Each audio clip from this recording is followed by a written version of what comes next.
First part of the prosecution, the private prosecution, is Attorney Demetrio Custodio. Good morning. Good morning, Attorney Demi. And serving as spokesperson and also part of the defense team was Attorney Rico Quicho. Good morning, Attorney Rico. Good morning, Attorney Karen. Nice to see you again. And also part of the prosecution team and also spokesperson for the prosecution, Congressman Miro Quimbo. Good morning. Good morning, Congressman Miro.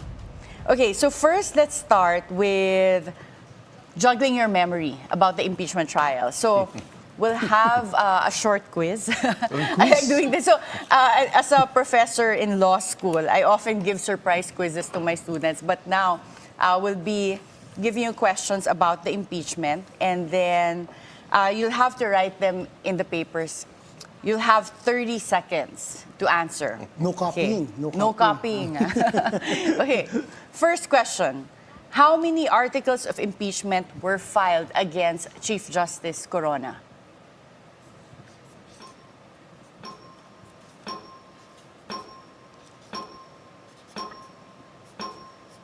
Haba naman yun. Oh, kasi Rico, may discussion. Okay, sige. You can show your answers. Sure. Show your I'm answers. not very sure about it, but Okay, so I said si not Attorney sure. Demi, 4 or 5, not, Not sure. sure. 5. 5. But I think they Then- withdrew some articles of impeachment during the proceedings, so we'll see. Okay.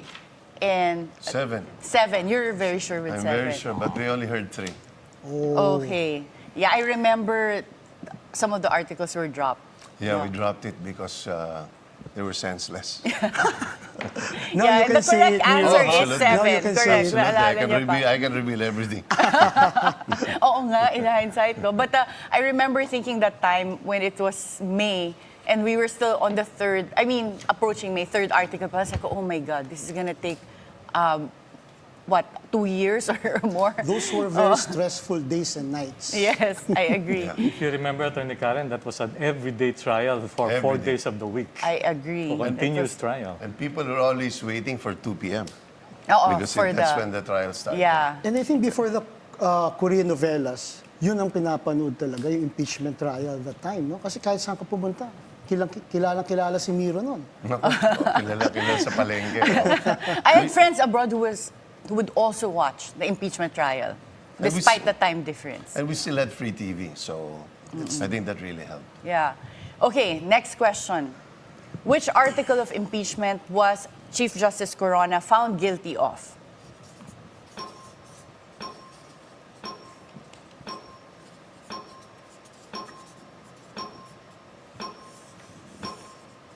Haba ng sagot, Okay, di ba? sige. Answers up. You can show your answers on screen.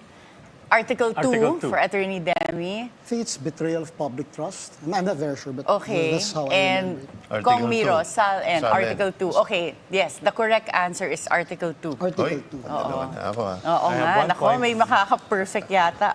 Okay.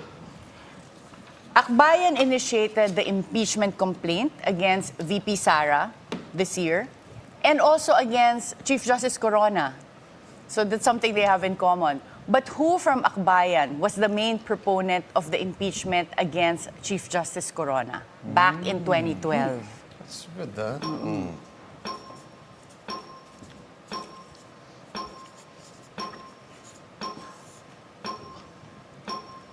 Okay, since tapos na, let's see.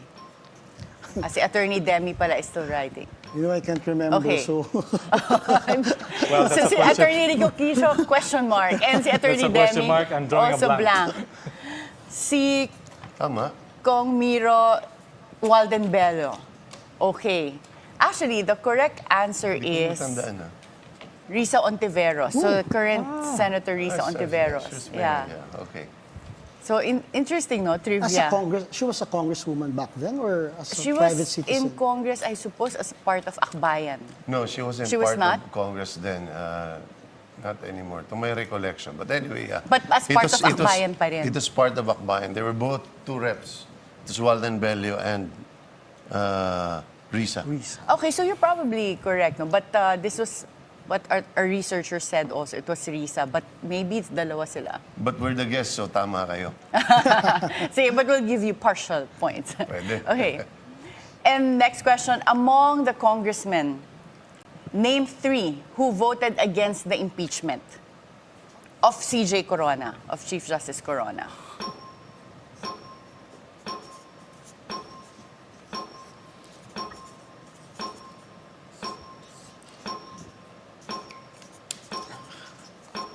Yeah.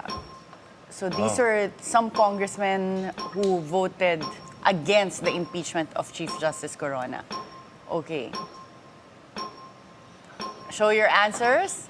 3, di ba? You Oo, said 3. 3. Oo. Pero sa akin, isa lang talaga yung Isa very lang na prominent maalala doon, ninyo. oo. Okay, so si Attorney Demi, si Congressman Toby Toby Tiangco, only. This is and okay. Rico Quicho also remembers Of course, Toby Tiangco. Si Kong Miro, It was, I remember Toby, Edsel Lagman, and Danny Suarez. okay. Nako, those are correct. Ang galing, ha? Sorry guys, I was on the floor every day, so I have an advantage. Kasi at that nga. time, Miro's Si Miro's- very talagang prominently helping the prosecution. So, ngayon pa lang natin nalalaman ngayon from the insider. Oo nga eh. Wala Ako kasi insider ako eh. by the time I marami ba was akong called. ibibisto? Oo nga, dapat pala. Attorney Hot seat Karen, this natin is si very Kong embarrassing. Miro. I didn't know this was a memory. No, it's okay. Even for me, I was thinking, I don't remember as well. Meron, Okay. meron. Si Toby was the most prominent. But Edsel Lagman was the minority leader, and then Danny Suarez was the incoming minority leader. Who also voted. They had the term sharing agreement. Okay. It was may really a term sharing tussle na pala between before. Pinoy and GMA, more than At that anything time. else. It was a proxy war. So, Interesting. Okay, dapat may mga, mamaya, Kong Miro, you have to, kahit hindi ko tanungin, ikaw na yung mag-volunteer na hindi sa'yo. na, hindi na. Basta kinalimutan ko Mas na yun. marami ka Oo. pang alam. Okay. Namimiss na yata ni Last- Miro yung house eh. Oo Kaya nga. mukhang Hindi ko na miss yan. Okay, last question. And this is at least more personal. Okay, so no right or wrong answers. Who among the senator judges gave you the most difficult time during the impeachment trial?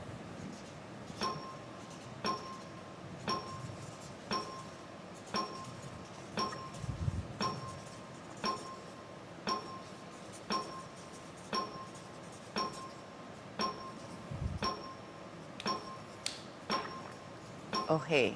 Show your answers on TV. Okay. So it started at Attorney Demi. Can I explain a bit, Attorney Yes. Karen? I would have said Senator Miriam also, but during my examinations of witnesses, she did not give me a hard time. So in response to the question, there was really nobody who Okay. gave me personally a difficult time. Okay. Well, siguro at least hindi ka nahirapan, Attorney Hindi niya Demi. ako pinursyon Hindi na ka lahat. sinigawan. Okay. Attorney Rico, For me, Senator. it's, I have not got the opportunity to be in the trial with Senator Miriam, but you know, just day in, day out, you could feel the intensity from Senator Miriam Defensor Santiago. And talagang makita mo yung depth ng knowledge niya, no? So for me, that's very intimidating. So hanggang ngayon, naalala ko siya. Or I guess as a lawyer, it's like being in court and kinakabahan ka about the Yes. judge na mapapagalitan ka Exactly. or mapupuna ka.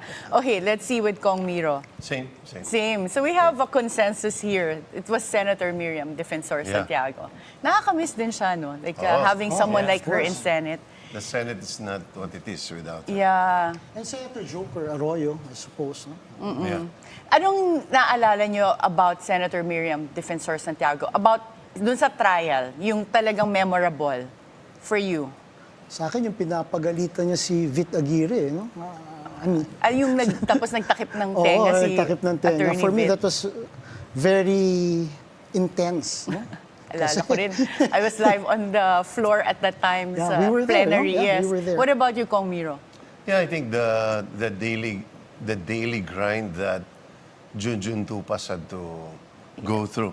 Every day was a gauntlet. I can imagine the stress and the anxiety she was causing kay Junjun, which honestly, in my mind, was a bit bordering on the unfair because as the chief prosecutor, you cannot be expected to answer anything under the sun constitutional law, political law, remedial law. Mahirap. So, yun ang talaga naalala ko yung daily niya, hindi pinapagalitan, sinasabon talaga eh.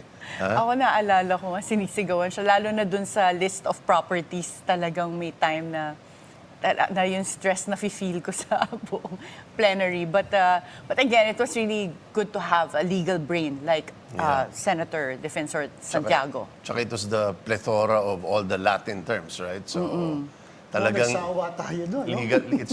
it's a legal method lecture.